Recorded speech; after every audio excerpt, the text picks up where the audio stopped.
My name is Jim Juneau. I'm a trial lawyer from Dallas, Texas. You might be sitting here wondering what a trial lawyer would be here talking to you about fire apparatus. Well, just like doctors, trial lawyers specialize in different kinds of areas of the law. My specialty has been in products liability litigation. So for the past 30 years, I've handled cases involving injuries and death that result from the use of different kinds of products. Within that area, over the last few years, maybe 20, I've handled cases involving fire apparatus, injuries to firefighters, injuries to citizens, damage to apparatus and property. I'm not a firefighter, but I know a little bit about what you do. I'm the legal counsel for the Fire Apparatus Manufacturers Association and the Fire and Emergency Manufacturers and Services Association. These are businesses who make fire trucks and the things that go on them. I also am a voting member of the NFPA Fire Apparatus Technical Committee that writes the design and safety standards for fire trucks, and I also sit as a voting member of the NFPA Technical Committee on Ambulances. They write the design and safety standards for ambulances. The program that you're going to see today is an effort to bring you a little bit into my world. We'll talk at first about some statistics, firefighter line of duty deaths specifically, that's gathered by the U.S. Fire Administration. That's kind of the boring part. Then we'll get into law school for firefighters. We'll talk about what the law requires of you. We'll talk about how cases get presented to a jury and how that can affect the way the case sounds and ultimately your liability. And then we'll take it to the streets, going and look at individual incidents, real incidents that have happened in the United States in the last 2 or 3 years. These incidents typically involve fire apparatus where someone was either injured or killed, maybe a firefighter, maybe a citizen. And we'll look at some of the kind of things that can get you in trouble and how to avoid those problems in your daily operations on the streets. Okay, let's talk about some statistics. Every year we lose between 90 and 110 firefighters to line of duty deaths. About half of that is heart attacks, typically 50 to 60 deaths a year. Of the remaining 50 to 60 deaths, about half of that involves responding to the fire call or returning from it in the fire apparatus. In essence, fire apparatus accidents. Each year, there are about 15,000 fire apparatus accidents in the United States. Now, I live in Plano, Texas. Plano's got Station 1, big station. We got a pumper, we got a truck, and we got an ambulance all in the same station. 3 bays, goes to a big apron in the front that narrows to a 1-lane driveway and a red light at the end of it. So you might imagine, as a call comes in for the whole station, the 3 roll-up doors go up and everybody tries to beat the other out to get to the red light. One year we had the ladder truck jump the gun a little bit and pulled a $15,000 roll-up door out onto the apron. That's one of these 15,000 fire apparatus accidents, but that's not really what we're here to talk about today. You know that some of these 15,000 accidents are serious because out of these we get about 5,500 lost time injuries each year. That's an injury that's bad enough to where the firefighter can't go back to work. And the cost of that runs $7 to $8 billion a year. That's $7 to $8 billion that don't go into higher firefighter pay, better equipment, better stations, etc. It's money that's lost in the system to pay for injuries and damage caused by fire apparatus accidents. Let's look at last year. 2011 was a pretty good year for the fire service. We had only 81 total line of duty deaths in the United States, not the 90 to 110 that we're used to. And even better than that, it was the 4th consecutive year that the number of line of duty deaths in the United States went down. That's good news. It's the lowest total line of duty deaths for the past 15 years. Also good news. When you start looking at the statistical breakout, you see that it's kind of similar to what we're used to. A little more than half, about 60% of the line of duty deaths last year were heart attacks, cerebrovascular accidents, fitness-related kind of deaths. But only 3 last year resulted from motor vehicle accidents. That's 4% of the total. That's a huge improvement. Dramatic reduction in the number of motor vehicle accidents that we've seen in the last 3 years. In fact, many of us were looking at this going, wow, this may really be a trend. We may really be having some effect on the total fatality rate of firefighters in the second leading killer of firefighters, motor vehicle accidents. If we look historically for about the past 10 years, actually 11 years on this slide, you'll see that for each year, on the right side of the hash mark is the total line of duty deaths. On the left side of the hash mark is the number that was attributable to responding and returning. And you can see that every year, between 20 to 25%, for the most part, of the total line of duty deaths, or about half of the ones that aren't fitness related, came as a result of responding and returning motor vehicle accidents, basically, until last year. Look at the vast difference last year. 3 out of 87 total, 4%. What an improvement. Everybody was excited. But look at this year. Already in 2012, we have 12 responding and returning line of duty deaths plus 2 non-firefighter EMS line of duty deaths in 2012. And if you go and look through them, you'll find that there were 2 in January, 1 in North Carolina, 1 in Maryland. In North Carolina, it was an unbelted chief. He was going to a motor vehicle accident call on the interstate, came up on the on-ramp, tried to make a U-turn to come back the other way, and got broadsided by an 18-wheeler. He was unbelted. He was ejected out of his vehicle and was killed. About 2 weeks after that, 10 days after that, in Maryland, 19-year-old volunteer on his way to a fire in his POV, lost control, hit a tree, was ejected, and killed. Both of these gentlemen were unbelted. Then in February, another 2 deaths.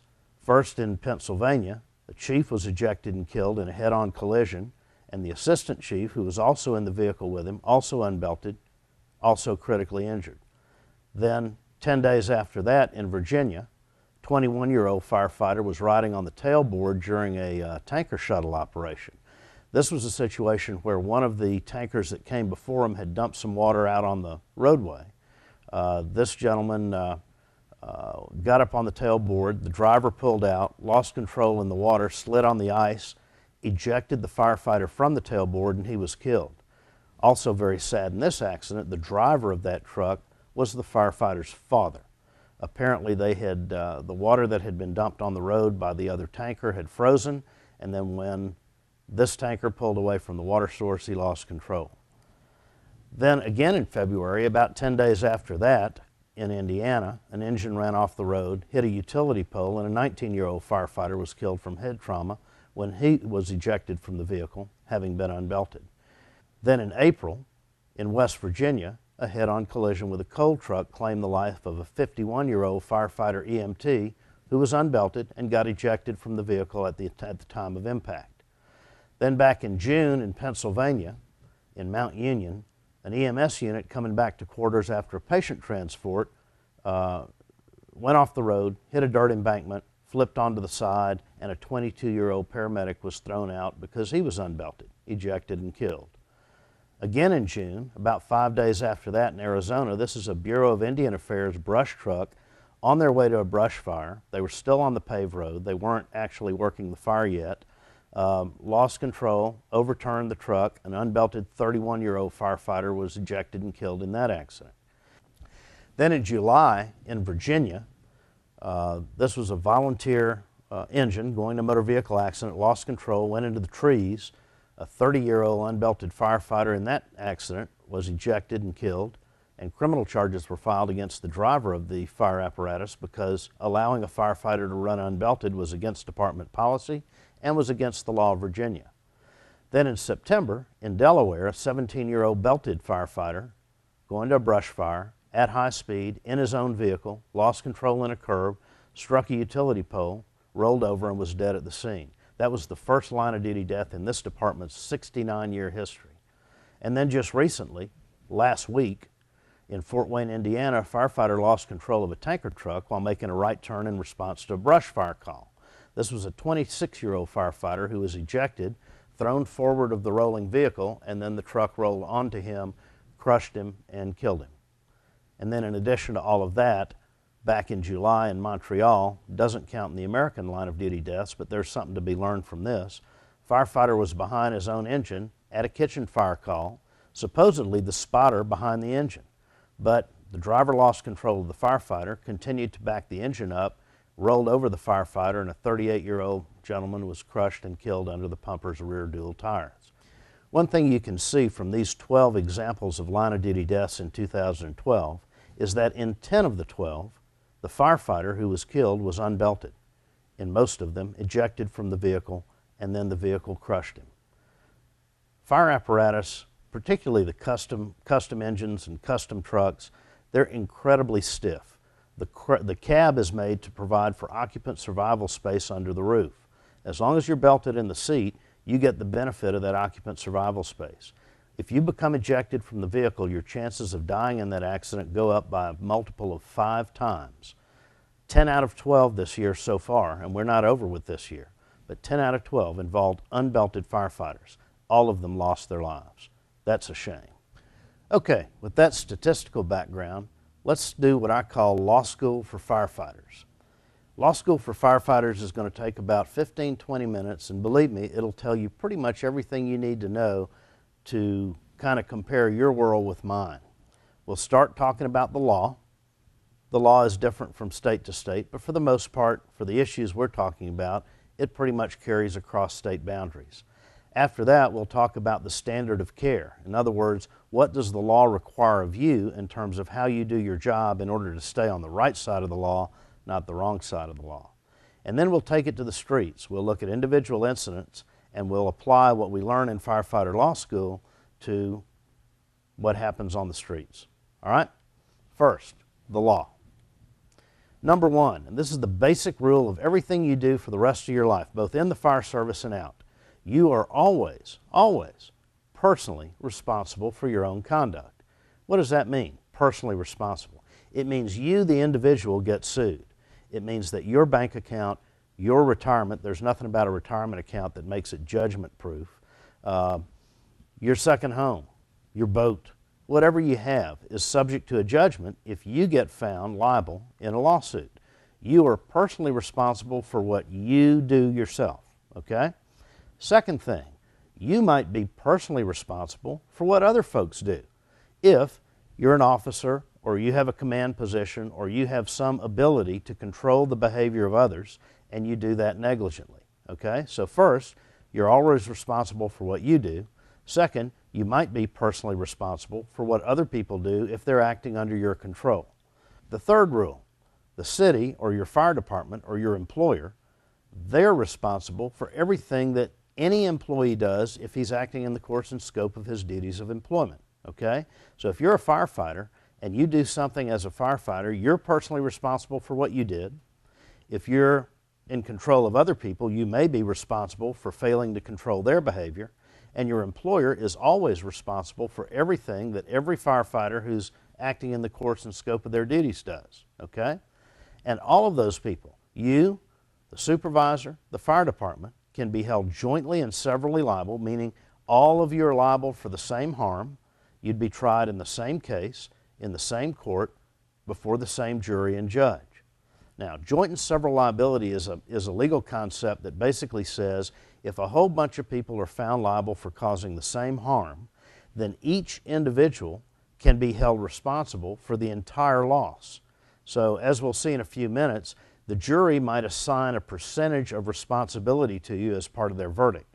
But if the other folks who are found responsible can't pay their share, you can be made to pay their share, and then you have a claim back against them for the amount that you overpaid. That's called joint and several liability. It's important to you because typically you might be sitting there thinking, well, I work for the city has insurance, it covers me, so I don't have to worry about any of this personally, and that's really not true.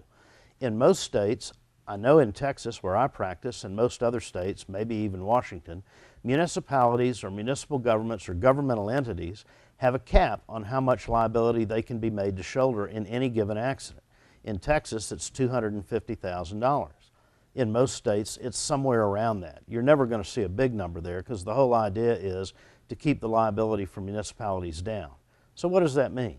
Okay, let's say that you're involved in an intersection collision and somebody gets killed. Take my word for it, $250,000 doesn't pay the postage on a case like that. And once the city has paid the maximum amount that the law allows them to pay, whatever their cap is, then the rest of the money has to come from the other defendants. I can assure you the city's insurance isn't going to cover you for an unlimited amount when the city's maximum liability is only $250,000 or whatever it happens to be in your jurisdiction. The point is this: cities typically have limited responsibility for damages. To the extent that the damages exceed that limited responsibility, that's on your shoulders and the shoulders of the other people who are found liable with you. That can be significant. Okay, now let's talk about what you're going to be looking at in one of these lawsuits. Typically, the kind of claim that would be brought against a firefighter for operation of a fire apparatus is called a negligence claim. Negligence meaning that you did something carelessly. Actually, negligence has a legal definition. Do you know what it is? It's very simple. Negligence is just failing to act as a reasonable, prudent person would have acted under similar circumstances. Okay? What would a reasonable, prudent person standing in the shoes of the person who got sued, what would that person have done under the same circumstances? And the jury is allowed to consider who it is that's gotten sued. So, for example, if you're a firefighter and you get sued over something that happened in the course of operation of a fire apparatus, the jury is asked, did this firefighter do what a reasonable, prudent firefighter with his experience and training and education and knowledge about the equipment would have done under the same or similar circumstances?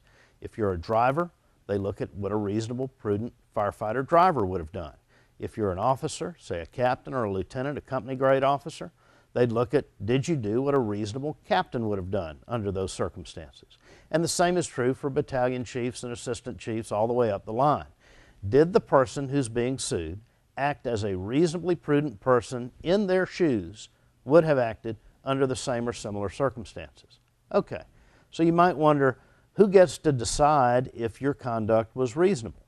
The answer to that is that juries determine what's reasonable and what is not. Let's talk a little bit about juries.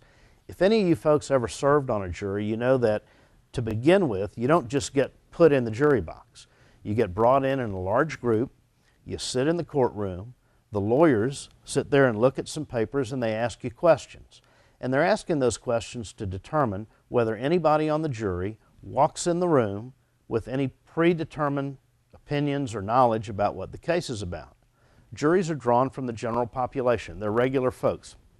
They have a life. They spend 20, 30, 40, 50 years living that life, doing whatever they do. You never know what a jury knows about. You never know how they feel about things until you ask them. So the jury gets put in a big room. The lawyer stands up. He'll start off with something like, "Hi, my name is Jim Juneau. I represent this gentleman over here. He was paralyzed in an intersection collision with a fire truck, and that's what this case is about." And then you start asking the jury about things that might matter to them in that case. For example, do any of you folks work for fire department or work for the city? Do any of you folks know anything about fire apparatus? Do any of you have any experience investigating accidents? Have you ever worked as an insurance adjuster? Do you have any medical training? Do you know anything about firefighters? Any of you have a firefighter or a member of the emergency service in your family? And the reason you ask these things is so that you can identify within the jury pool people who either might have some knowledge that's relevant to the case or people who might have some feelings because of their own personal life that might have some bearing on the case. For example, if you have a brother who's a firefighter, you might tend to favor firefighters. Or maybe you have a history where you were a firefighter in the past, even though you're a banker or accountant or bus driver now, right? So the point of the lawyers asking these questions is they try to identify folks on the jury that maybe would rely on something in their own background rather than focusing only on the evidence in making their decision. What do you think happens to folks that raise their hand and say, "Yeah, my brother's a firefighter," or "Yes, I've had a job where I investigated accidents"? What do you think happens to those people? They get thrown off the jury. You hear about, when you watch TV, you hear about picking a jury. You don't really pick a jury. The lawyers, after they ask these questions, take their list and they scratch off of the list the people who they don't want on the jury. You pick the people who are not on the jury. And then when the judge seats the jury in the box, he goes down that list and he says, "Okay, number 3, nobody struck you off, so number 3, you're on the jury. Number 27, you're on the jury." And he goes through and picks the first 12 people that nobody struck off the list, and that's who you get on your jury. Typically, it's the people who didn't speak a lot. Typically, it's folks who have no idea about the fire service. They've never had anything to do with fire apparatus. They don't know anything about mechanics or accident reconstruction or investigation. Certainly, a piece of fire apparatus is not a consumer product, so they're unlikely to have had any personal experience with it.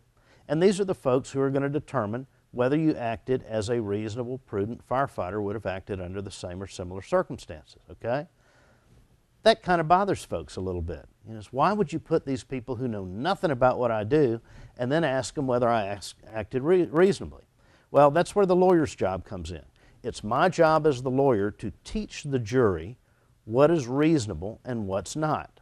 And as we look at these accidents that we're going to talk about later in the program, and I'll remind you to do this, but you put your jury hat on and think, if I was on a jury and I was sitting in that case and I knew what happened and I was asked to determine whether the folks in that case acted reasonably, would I find for the firefighter or would I find for the person who was injured?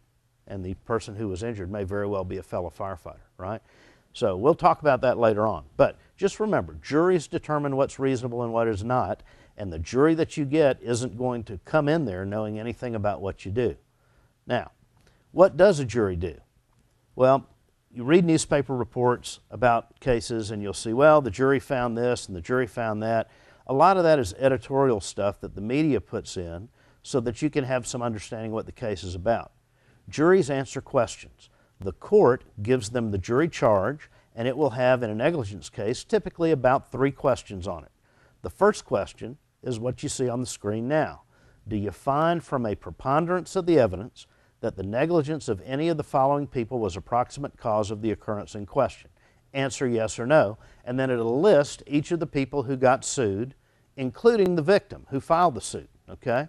So let's look at this question. It's a little bit more difficult than it initially looks. First, notice in yellow it says preponderance of the evidence. We've all watched TV, we've all seen criminal cases. Everybody knows what the standard of proof is in a criminal case, right? You have to prove a criminal case what? Beyond a reasonable doubt. That means you have to prove it with such certainty that there's not really a reasonable doubt of the guilt of the accused. That's the standard that the Constitution imposes on criminal courts. That doesn't happen in civil court. In civil court, the standard is different. It's a lesser standard. You don't have to prove a civil case beyond a reasonable doubt. You prove a civil case by a preponderance of the evidence. Now, those aren't words that we use every day, so let me tell you what that means. It's real easy. I stand in front of juries all the time and say, ladies and gentlemen, a preponderance of the evidence, if you imagine the scales of justice, okay? A preponderance of the evidence is the amount of evidence that it takes to tip those scales ever so slightly in favor of one side or the other. In other words, in layman's terms, more likely than not. That's all you have to do to establish liability in a civil case. So when you're asked, do you find from a preponderance of the evidence, the jury is being asked, do you find it more likely than not that the negligence of any of these folks was a proximate or contributing cause to the occurrence in question? The jury will be given the definition of negligence that I gave you a minute ago, failing to do what a reasonable, prudent person in the shoes of the actor would have done under the same or similar circumstances, and they'll be told what proximate cause is. And they'll also be told that there can be more than one proximate or contributing cause to a single occurrence, meaning that more than one of these people can be held liable. And then they're asked to answer yes or no in each of the blank. So they may go through and they may say, well, the victim was in part responsible. Let's say it's an intersection collision where an engine hits a citizen vehicle in an intersection, right? Well, the victim was in part responsible because they didn't yield right away to the fire truck, okay? So they'll put yes there. But then the driver was in part responsible because he ran a red light. They'll put a yes there. And what about the captain who was on board? You know, he was in part responsible because he let the firefighter speed, and there were people on the rig that weren't belted who were injured, and, you know, whatever else it might be. So they put yes or no in each of the blanks. That's the first question. Then the next question is, for the people that you answered yes to in the prior question, what percentage of responsibility do you attribute to each one? Total must equal 100, okay? So for the people they answered yes to, they put a number in the blank representing the percentage of responsibility that they think is attributable attributable to that person, okay? So if they think that the victim was only 10% at fault, they'll put 10% there. If they think that the driver was 50% at fault, they'll put 50% in the blank, and so on. But the total of percentages that they put in the blanks next to the names that they answered yes for in the prior question has to total 100%, okay? That's the first two questions. The last question is pretty easy. What sum of money, if paid now in cash, would fairly and adequately compensate the victim for the injuries or damages that he sustained or she sustained as a result of the occurrence in question? And you answer this question in dollars. And of course, the lawyer is going to be, the lawyer for the victim at least, is going to be trying to get you to put as large a number in each blank as you can. And you have to consider each separate element of damages: medical expenses in the past, medical expenses in the future, lost wages in the past, lost future earning capacity. Those are numbers that you can calculate. That's easy to understand. But then you get to the things that we call non-economic damages, things that you can't calculate easily. Physical pain and mental anguish. You know, you don't hit your finger with a hammer and say, ow, that's a $750 hurt. Or get your hand caught in the door and say, ow, that's worth $1,000. We don't look at injuries like that. But when a jury is asked, they have to assign a number, a dollar amount, that represents how much pain and mental anguish there was. Physical impairment. Maybe you get blinded. Maybe you can't walk. Maybe you're paralyzed. Not being able to do something physically that you could do before, that's physical impairment. Disfigurement. Typically it's scarring, but it can also be partial paralysis of the side of your face that changes your appearance. It could be a limp. It could be the inability to walk completely and have to live your life in a wheelchair. Those are things that are involved in disfigurement. Loss of consortium, you think of that as loss of the sexual relations during marriage, and it is that, but it's also loss of the society and companionship of a spouse or of a parent or of a child. So a child can have a loss of consortium claim because dad can't come out and pitch the baseball with him anymore. Or a wife can have a loss of consortium claim because her husband can't help her garden anymore. It's those things that make up the marital or family relationship, you know, including sex, but including all of the other relationship type of things as well. Loss of enjoyment of life, that's the damages that the injured person has for not being able to do the things that they did before. Maybe you can't ride a bicycle, maybe you can't hunt and fish, maybe you can't ride a motorcycle, maybe you can't play baseball with your kid or coach your kid. Those are the kind of things that go into loss of enjoyment of life. And then the last category is punitive or exemplary damages. Punitive damages is an additional amount of money in addition to all of the other damages, which we call compensatory damages because they compensate you for something you lost. Punitive damages are meant to punish. It's meant to punish the wrongdoer for doing something very wrong, or to make an example out of the wrongdoer so that it discourages other people in the future from doing the same thing. That's why they call it punitive or exemplary damages. Punitive to punish, exemplary to make an example out of the wrongdoer. It's generally reserved for conduct that is extra negligent, grossly negligent in most states, okay? But what a jury considers to be grossly negligent may be something as simple as doing something that's specifically prohibited by your department policies, or doing something that's a violation of the law, which can happen very easily in a traffic environment. Okay, those are the three questions. Number one, do you find any of these people were negligent? Number two, for those that you found were negligent, what percentage of responsibility do you place on them? And then number three, the question that's on the screen now, how much money do you award the victim for each of the categories of damages that he's entitled to recover under the evidence? You can see from these questions that if they put a yes in the blank in the first question where they find you negligent, the rest of the story is pretty much a downhill ride. So in conducting your affairs as a firefighter, you want to do what you have to do to avoid having a jury believe that when you acted as a firefighter, that you acted in a way that was not what a reasonable firefighter would have done under the same or similar circumstances. In other words, you never want a jury to think that what you did was negligent, because if they feel that way, the rest of it is not going to be good for you. Okay, now let's talk about standards of care. Remember when we defined negligence, we said that negligence is failing to do what a reasonable, prudent person in the shoes of the actor would have done under the same or similar circumstances. Well, when you talk about what a reasonable, prudent, say, firefighter would have done, that's the standard of care. It's the standard against which what you did do is judged. In other words, the jury has to determine what a reasonable person would have done, what the standard of care is, so that they can then decide whether you met the standard or you didn't. In other words, whether you did what a reasonable person should have done or not, okay?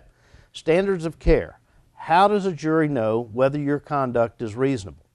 That's a tough question. Remember, the folks on the jury are the same folks that don't know anything about what you do. They don't know anything about the equipment that you use. So how do they learn what conduct is reasonable so that they can determine whether you acted reasonably or not under the situation that they're asked to consider? Well, the easiest way is they look at your own city's department policies and procedures, right? No jury is going to have any trouble holding you to a standard that you set for yourself.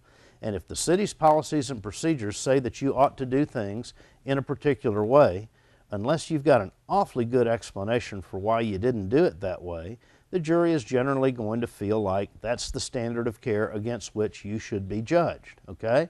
Similar to that, national standards. Okay, national standards aren't your own city's policies and procedures, but national standards come about as a result of committees of professionals, typically folks in the fire service and other professionals, and national standards represent a standard that is the way you ought to behave. So if you have a national standard that says, for example, your fire apparatus ought to have a reflective stripe going down the side, and yours doesn't have one, then you'd better have a good explanation for why you didn't comply with the national standard, because in most cases, a jury is going to believe that if there is a nationally recognized standard that came about after a peer review process and that was written by professionals in the field, most jurors are going to believe that that's what a reasonable firefighter under the same or similar circumstances would have done, unless you've got a really good explanation for why you didn't do it that way. In addition to that, we have what's called learned publications or peer-reviewed articles. Now, that sounds kind of fancy, but it's really not.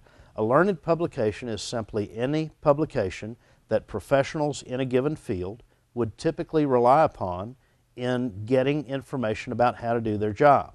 So in the fire service, for example, you have magazines like Fire Engineering and Fire Chief and Firehouse and some of these others that are directed, they're written by fire professionals, they're directed to fire professionals, and many of the articles in there talk about better ways or different ways or improved ways to do things that are common in the fire service, right?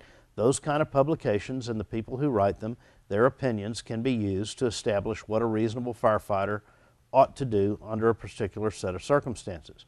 Same thing with peer-reviewed articles. Peer-reviewed articles are simply articles that are written by professionals in the field, that are reviewed by other professionals in the field, and the reviewer writes a little comment saying that they agree or disagree with what was there. You don't find those so often in the fire service, but other professions certainly you do. In addition to that, if the policies and procedures don't cover it, if it's not addressed by national standards, if there's no learned publications or peer-reviewed articles, you can also offer the testimony of expert witnesses in order to instruct the jury as to what a reasonable firefighter or what a reasonable fire service professional would do under a given set of circumstances. Expert witnesses are typically people in the fire service, although not always. Sometimes on design issues, we'll have engineers and people like that testify as experts. What makes a person an expert witness? Well, it can be their training and experience, it can be their education, it can be just the fact that they have exposure to a particular situation that's relevant to the case. So you might have a PhD engineer testifying as an expert. That's kind of what you would expect. But if you had a case involving a drink machine, you might have a guy who knows how to kick the drink machine in the right way to make it work. He might not be an expert on all subjects, but he's an expert on that subject and he's allowed to testify.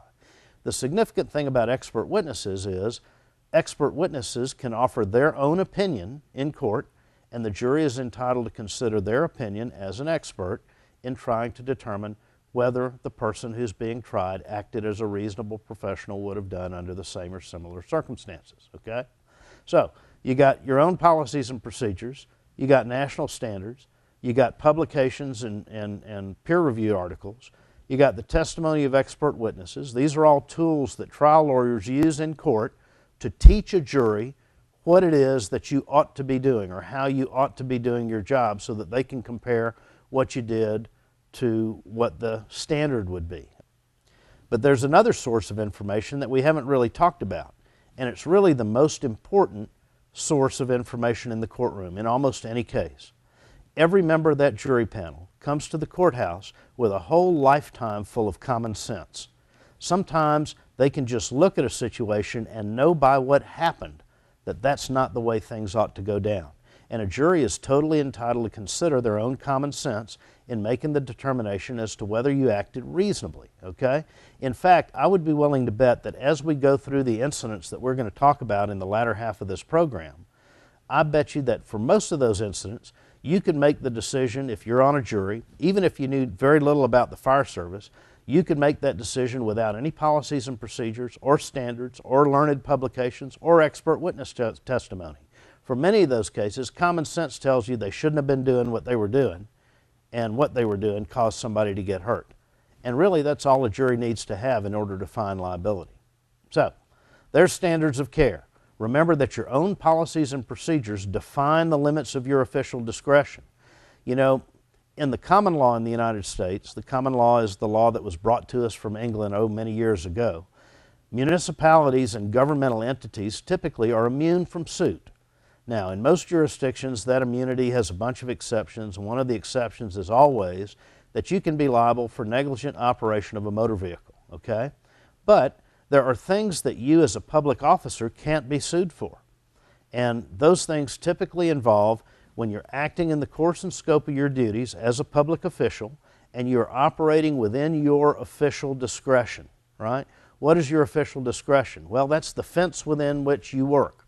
For example, you never have discretion to violate the law. You never have discretion to violate your own department's policies and procedures.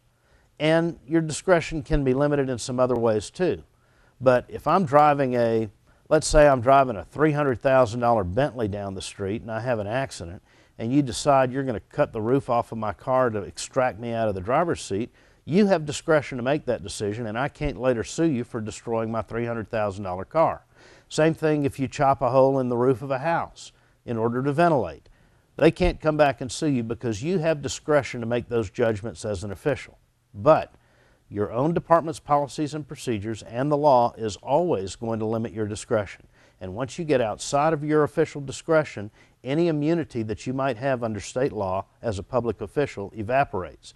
And we go back to the basic rule, which if you remember is that you are always personally liable for what you do. So, one way to avoid personal liability is stay within the boundaries of your department's policies and procedures, always. One other thing, national standards. You know, you hear reference to NFPA as if it means not for practical application. Well, NFPA standards may not be required. They are required in some states. They may not be required in your state.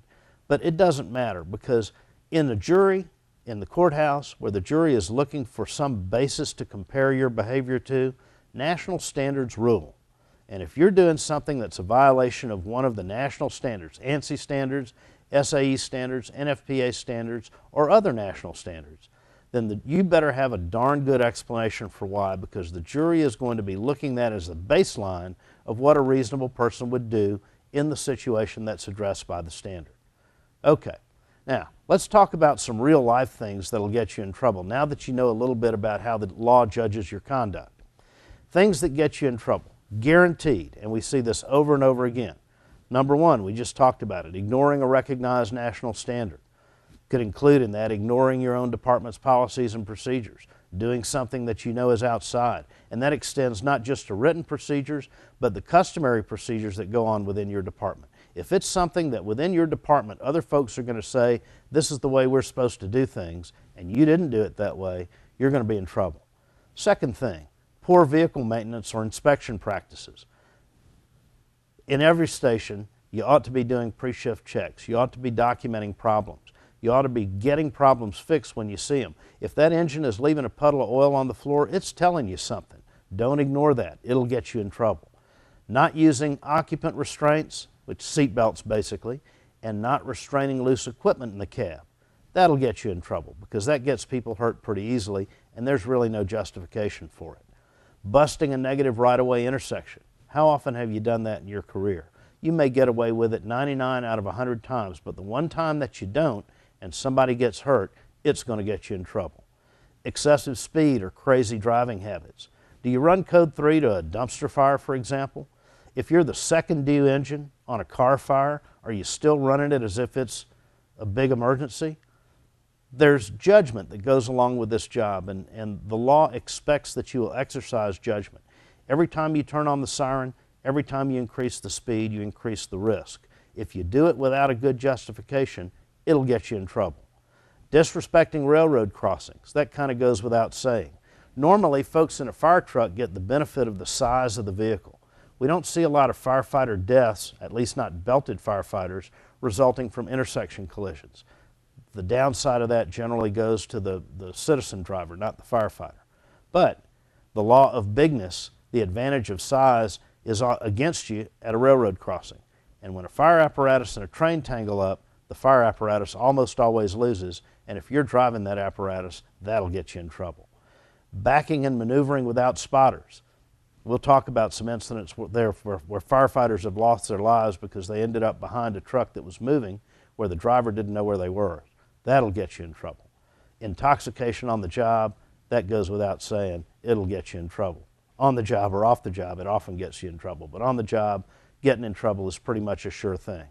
And remember, for all of these things, the cost of these kind of deficiencies might not just be in dollars. It might not just be an adverse verdict, somebody gets hurt, equipment gets damaged. It might be in lives lost, and that's a terrible price to pay. You don't want to carry those rocks in your backpack as you finish your career. Okay, now that we've finished law school for firefighters, let's take it to the streets and look at some real-world circumstances where you can apply what you now know about the way the law views your conduct. You can apply that to what actually happens in the real world. During this section, we're going to talk about safety-first attitudes. We'll talk about vehicle maintenance and inspection issues. Remember, that's one of the things that would get you in trouble. We'll talk about seatbelt usage. We'll talk about vehicle operations. That's speed, intersections, things like that. We'll talk about railroad crossings, which is a whole different kind of intersection, but one that can cause a lot of problems. We'll talk about backing and maneuvering. And lastly, we'll deal with intoxication on duty and avoiding bad consequences. Throughout the remainder of the program, you're going to see some video clips, many of which were done by the Chicago Fire Department as part of a fire apparatus safety training program they did for their folks. So right now, before we get started, I'd like to thank them and acknowledge their work that went into part of this program. You'll see those video clips throughout. Okay, let's talk about a safety-first attitude. This is the greatest job in the world because you can help people, you can save lives, you can save property. You're out there helping people that are down on their worst day of their life. But in order to do that, we have to stay safe. Safety is everyone's responsibility. From the moment you walk in the firehouse in the morning to the moment you leave the following morning, it is everyone's responsibility. From the candidate all the way up to the fire commissioner, if somebody on the fire ground sees something that is not safe, he or she has a duty to report it. Every officer on the job will tell you that the safety of his crew is the most important thing to him. Give me 5 things you're going to do on your next shift to guarantee that that's going to happen. Wow, what a great idea that is. Give me 5 things that you're going to do on your next shift that's going to make a difference. I can give you 5 of mine. Wear your seatbelt. Secure loose equipment. Slow down. Stop at red lights. And then make it your business that everyone goes home. How many times have you ever sat in the rig and you think, well, I've got my seatbelt on. The other guy's not my problem. That's his business, not mine. Well, it is your business. Because if you have a rollover accident, and that's the kind of accidents that kill firefighters, if you have a rollover accident, that unbelted firefighter sitting next to you becomes your worst enemy. He's a 200-pound missile that's heading straight for you. And if you don't think that can cause you some injuries, we'll see later on in the program how wrong that is. Anyway, you can make it your business that everybody goes home. It's a team effort. If you see somebody doing something that's not safe, say something to them. Buckle your seatbelt. Slow down. If you're an officer and you see an opportunity to downgrade a response from a Code 3 lights and siren response to a let's get there as quick as we can observing the traffic laws, maybe that's one way to make it safer. But give me 5 things that you're going to do in your next shift that'll make a difference in safety in your department. I think that's a great idea. Let's look at something that happened over in Orlando. This is Orange County, Florida, Orlando area, May 1st of 2011. Let me stop the video here and orient you a little bit. What you're looking at is a drive cam video. A drive cam is a device that sits up on the dashboard of an engine, and it's got one camera, in this case, looking forward down the street, and it's got another camera looking backwards into the cab. The sound that you hear is coming from a microphone on the device that records what's going on in the cab. This is a nighttime run. It's about 2 o'clock in the morning. You have an engine company. They are going down the street. If you look there, you see there is no traffic except one old guy in a Cadillac over on the right-hand side, and he's not pulling over. The engine's going down the street on their way to a call. The fella in the Cadillac apparently decides that instead of pulling over to the right-hand side and giving the engine right away, he's just going to go up to that next intersection where you see the green lights up there and turn right to get out of the way. Unfortunately, he doesn't know that the engine plans to turn right at that intersection also. And the folks in the engine are getting a little road rage going. So this is what happened. The only car on the road doesn't get out of their way, and this is how these firefighters respond to it. There's the right turn.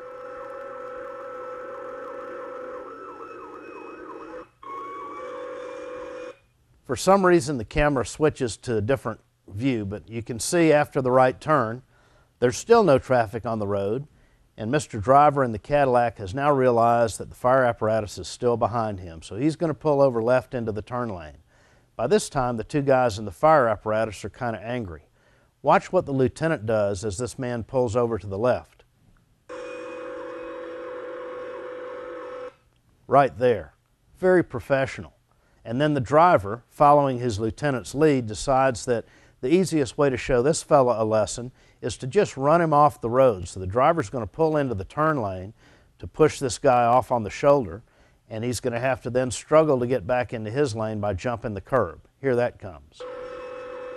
Off the road, now back over the curb. Now, let's just say that when they push this fella off the road, he has an accident and gets hurt, and you're sitting on that jury.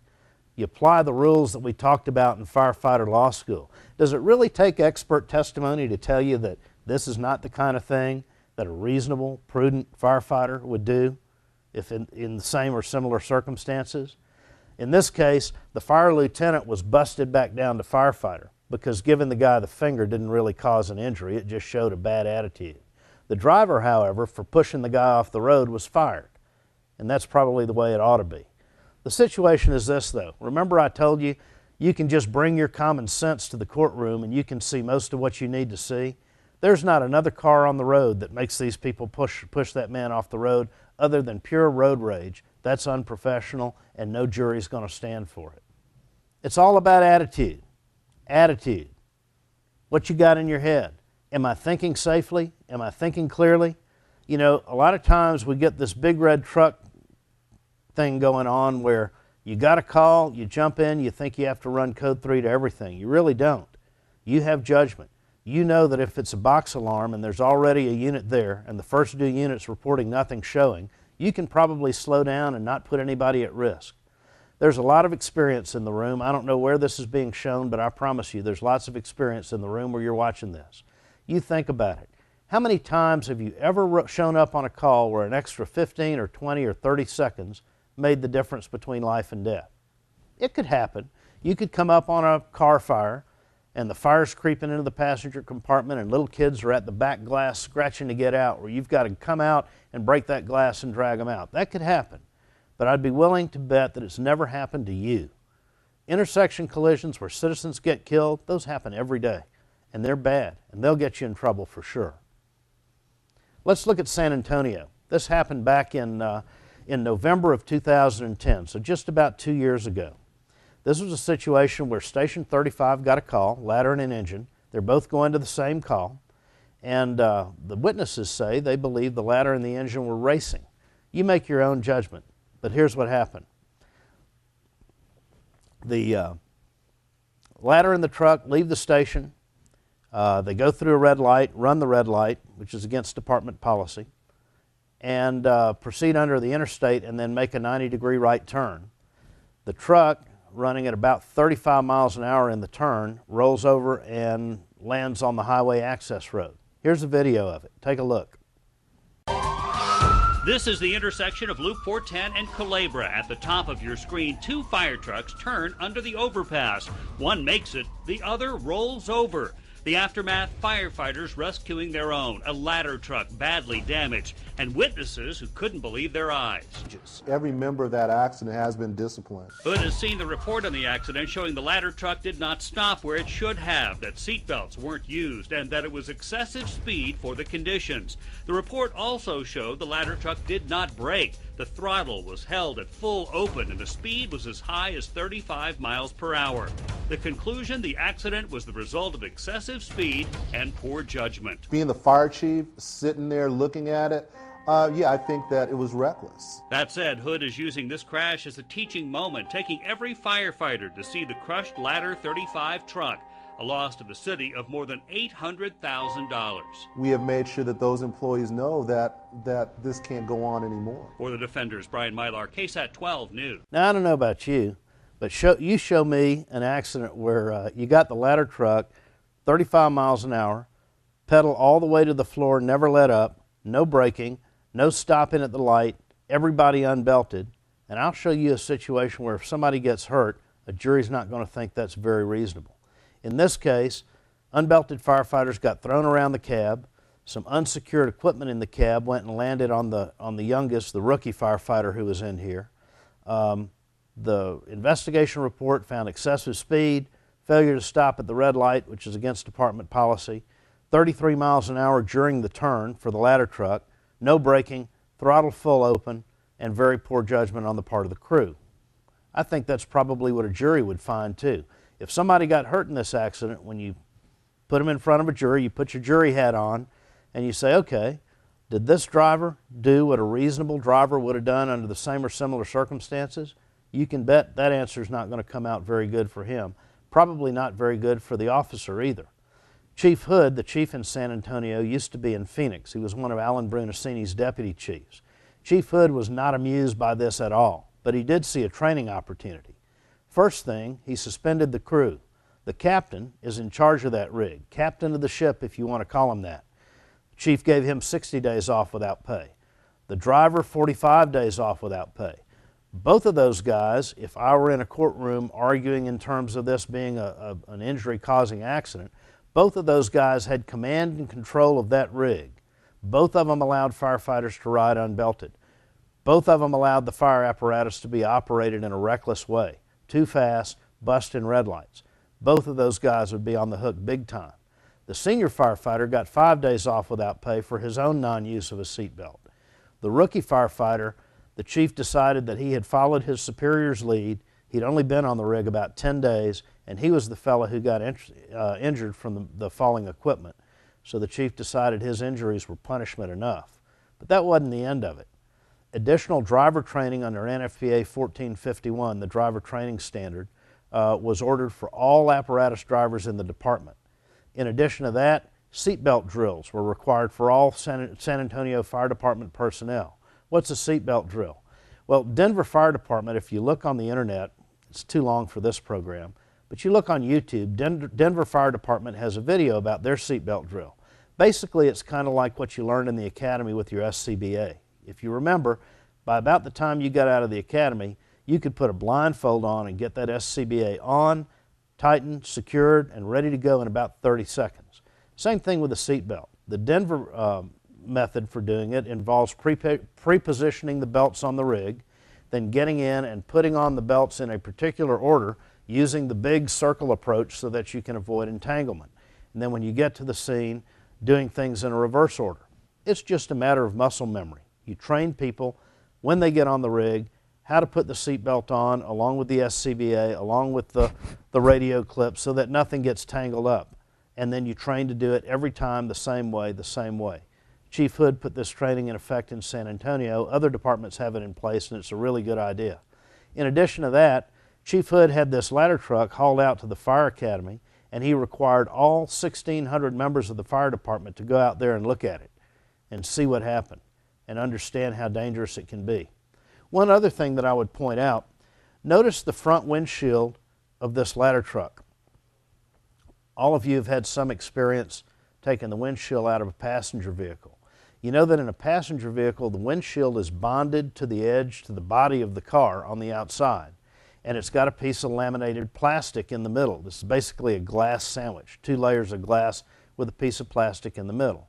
So if something hits the windshield and breaks it, that lamination bonded on all sides acts as an ejection barrier so that the broken windshield glass stays in the front of the passenger vehicle and keeps people from going out the front. Fire trucks are not made that way. The front windshield of the fire truck is a piece of laminated glass, but it's held in with a piece of rubber molding that goes around the edge. In other words, the only thing holding the front windshield in your rig is the rigidity of the glass itself. Once something hits the glass and breaks it and makes it flexible, no longer rigid, then the rubber molding pulls away and the glass falls out on the ground, leaving nothing between you and the outside world except that big picture window that used to be the front windshield of the truck. Look at this truck here. You see the glasses falling out of it. That's an excellent way for the people inside the truck to get outside the truck during an accident. And remember, if you go out of the truck, your chances of dying in a collision increase 5 times. 75% of the people who get ejected in a collision never live to see another day. So this is good training from the chief, and I commend him. What about in your department? What if you have things like this happen to you? When you have an accident with firefighters unbelted, do you give folks time off? Do you take responsibility for that, or you all bark? What about your training? Do you train people to wear seat belts? I'm sure you have a policy that requires seat belts. Do you train folks to do it like you do with the SCBA? You know, we have a lot of equipment in the fire service. You've got these miracle fibers that make up your bunker gear. Fibers that'll do things that you wouldn't imagine, that makes up those fabrics. You've got your gloves. You got your pass devices. You got your SCBA. You got your helmet. You got all kinds of protective wear that protects you at the fire scene. Remember that fire apparatus accidents are the 2nd leading killer of firefighters in the United States, and there is only one piece of equipment that your department provides to you to save you from the 2nd leading killer of firefighters, and that's your seat belt. Train on it just like you do all of your other personal protective equipment. Seat belt is PPE. Treat it that way. And if you have some trouble figuring out what to train on, well, the National Fallen Firefighters Foundation has given you 16 firefighter life safety initiatives. One of them is seat belts, but there are 15 others that are just as important. You can put together training programs that make these things part of your everyday things that you do automatically, just like when you get in your own personal vehicle, close the door, put the seat belt on, and turn on the key. I'd advise you to look at it. Juries understand this. Believe me, you'll hear about these life safety initiatives if you find yourself in the courthouse trying to defend doing what those folks in San Antonio did. Let's talk a little bit about maintenance and inspection. Not enough cops, not enough ambulances. The politicians promise to make it better, but it's a lie. Watch this video. 2 paramedics in a broken down ambulance on New Year's Eve. Truck broke down. Can't even move. Radio, this is Medic 9. Medic 9. We're out of service mechanical. We're at 4th Street and Dragoon. Our truck has died. You scared? You're worried. You wonder about your life. You question everything. You worry about your family. What if something happens to you? I mean, that's the nature of the beast here in the city and public safety. New Year's Eve in Detroit. Shots fired everywhere. No units available. Truck's breaking down, and we're stuck. Tonight we've had numerous shootings where people are waiting on ambulances. They ended up transporting it themselves. We've had babies in cardiac arrest who have waited on an ambulance a long distance to respond. We have units traveling 15, 20 miles to respond. And here we sit. And the guns are blazing, and the city's burning, and nobody cares. Detroit paramedic was Sam Zaney standing outside City Hall, calling out the punks and the politicians. That's not something you expect in a large American city. I mean, there's absolutely no civility at all. And I'm sure they were enjoying their champagne at 12 o'clock. Happy New Year, Medic 9. Money's tight, but that's no excuse. You deserve better, Detroit. When are you gonna get it? We'll sit here and wait for our tow truck. Signing off. The folks in Detroit have really had a tough time of it. They've had budget problems, they've had management problems within their fire department, they've had real equipment issues that they can't quite seem to get their hands around. Part of it is preventive maintenance issues where they wait for something to break to get it fixed. You might recall a few years ago in Boston, they had the same kind of situation where until something broke, they didn't get it fixed. They never looked at preventive maintenance on the apparatus until after ladder 26 busted through a brick wall and killed the lieutenant because the brakes failed. Same kind of thing going on here in Detroit. They have equipment that's on the streets that nobody's looking at because they don't have the time or money or management input to make that happen. So if you think you've got problems where you work, remember it could be worse. But it doesn't have to be one of these endemic situations. Here in Dallas, I live in the Dallas area. Here in Dallas last November, they put a $750,000 ladder truck into the lake simply because the parking brakes failed to hold and it just rolled down the hill. Here's Sangerville, Maine back in August. These are all this year. They had an old Chevy pumper where it lost the brakes and they had to steer it up against the wall of a building to get the thing stopped. In Jersey City, remember a few years ago, the NFPA standard began requiring that hose be secured to the pumper after we had some accidents where the hose came off, killed a little girl in Pennsylvania. Well, here's a situation where the hose stayed on just fine, but they forgot to shake the tray. The tray fell off, went through the back window of a parked car and ended up not hurting anybody, but it certainly could have. These are just common maintenance situations. Other maintenance issues, knowing the route, knowing the weight of your equipment. Santa Clara, California, this was an engine going to a medical call, crossed a bridge. Bridge was rated at 36,000 pounds. The engine weighed 40,000 pounds, or a little more than 40,000 pounds with the equipment, and the bridge collapsed. So then you get a battalion chief that comes out and says, well, gee, we've crossed that bridge several times in similar equipment with no problem. So I just don't know what caused the bridge to collapse this time. Well, you can tell what caused it to collapse. The bridge was rated at 36,000 pounds. The engine weighed 40,000 pounds. That's kind of a no-brainer. You say something like that in front of a jury, they're going to think you're an idiot. And you can do this 99 times. It's just that last time when the bridge collapsed that they're going to be looking at. There's no way to explain how that could be what a reasonable firefighter would do under the same or similar circumstances. That's the kind of thing we're talking about. Here's another maintenance issue. This was failure to inspect a ladder truck. It got so rusted up underneath that the U-bolts corroded, and as it's going down the street, that's the whole back axle that you see behind the truck. It's sitting there just sitting on the body panels on the road. Now, I can tell you that'll bring that truck to a stop in a hurry, but it's very difficult to explain how you let corrosion get to the point where it eats through what attaches the back axle to the chassis and leaves it laying out in the street like that. That's got to be poor inspection, and folks will know that. And then here's another situation for those of you who do work on your own vehicles or do work on fire apparatus. This was a fellow in Maine who was working under an apparatus with a jack stand without having blocked it, and of course it fell over and caused fatal crushing injuries to him. These are all incidents associated with maintenance in the last year. Okay, here's an incident that occurred in Aliquippa, Pennsylvania back January of this year.